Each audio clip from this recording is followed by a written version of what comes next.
ప్రపంచంలో సైన్స్ సమాధానం చెప్పలేని ప్రశ్నలు ఏవైనా ఉన్నాయంటే అవి ఎక్కువగా దేవాలయాల దగ్గరే మొదలవుతాయి.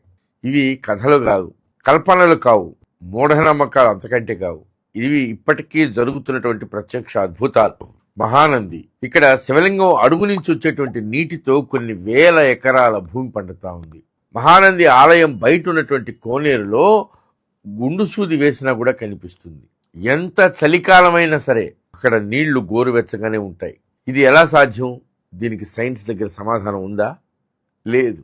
ప్రకాశం జిల్లా పొన్నలూరు మండలం కే అగ్రహారం కాశీ విశ్వేశ్వరాలయం.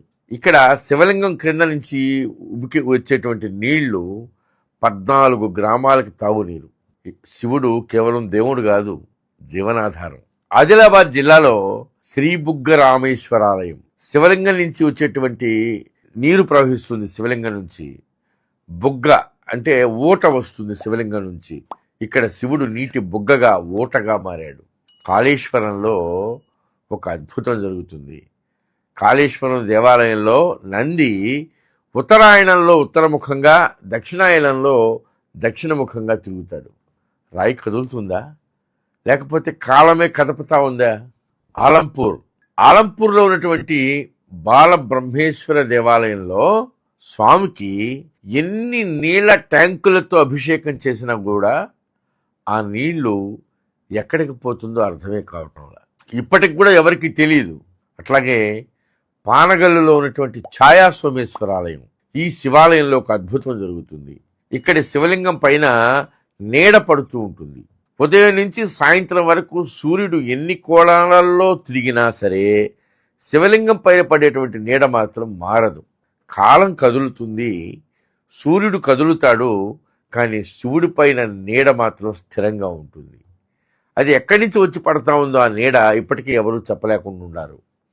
ఇది నమ్మకం కాదు, ఇది ఇప్పటికీ కనిపించేటువంటి ఒక అద్భుతం. అలాగే కీసరగుట్ట శివాలయం. ఇక్కడ ఒకే కొండపైన వందల సంఖ్యలో స్వయంభూ శివలింగాలు కనిపిస్తాయి. వాటిని ఎవరు అక్కడ ప్రతిష్ఠించాలా, ఎక్కడి నుంచి వచ్చాయో తెలీదు. భూమే శివలింగాలని తనకు తానుగా బయటికి వెలికి తీసింది. ఇక వరంగల్లో ఉన్నటువంటి 1000 స్తంభాల గుడి. 1000 స్తంభాల గుడిలో సంగీతం పలికేటువంటి స్తంభాలు. అట్లాగే అక్కడ ఉన్నటువంటి రాతి నందిని మీటితే కంచు శబ్దం వస్తుంది. అక్కడ రాయి పాడుతుంది. ఇది ఎలా సాధ్యమో సైన్స్ ఇప్పటికీ చెప్పలేకపోతా ఉంది.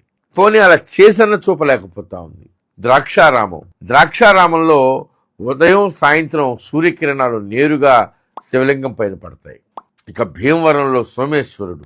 ఈ సోమేశ్వర స్వామి దేవాలయంలో ఉన్నటువంటి సోమేశ్వరుడు అమావాస్యకి నల్లగా, పౌర్ణమికి తెల్లగా మారుతాడు. చూడండి అద్భుతం. శివుడు కాలానికి అనుగుణంగా రంగు మార్చుకుంటున్నాడు. కోటప్ప కొండలో ఎటు చూసినా కూడా 3 శిఖరాలే కనిపిస్తాయి. ఇక్కడ కాకులు రావు. ఎందుకు రావో ఎవరికీ తెలియదు. చేజర్ల కపోతేశ్వర స్వామి దేవాలయం. ఇక్కడ దక్షిణ రంధ్రంలో నీళ్లు పోస్తే శవం వాసన వస్తుంది. ఉత్తరంలో నీళ్లు పోస్తే ఆ నీళ్లు అసలు మాయమైపోతాయి. భైరవ కోన. ఇక్కడ ఎంత వరద వచ్చినా కూడా గుడిలోకి మాత్రం నీళ్లు రావు. ఇక్కడ కూడా కాకులు రావు. అట్లాగే యాగంటి నంది రోజు రోజుకి పెరిగిపోతానే ఉన్నాడు. రాతి విగ్రహం ఎలా పెరుగుతా ఉందో సైన్స్ చెప్పలేకపోతా ఉంది. ఒకవేళ ఏవైనా కొన్ని రీజన్స్ చెప్పినా కూడా దాన్ని తిరిగి చేసి చూపించలేకపోతా ఉంది సైన్స్. శ్రీశైల మల్లికార్జున స్వామి దేవాలయంలో ఒకప్పుడు భ్రమరాంబికాదేవి వెనక 9 ఝంకారం ఆ శబ్దం వినిపించేదని, ఇప్పుడు భక్తుల రద్దీ ఎక్కువ కావడం వల్ల వినిపించడం లేదని చెప్తారు.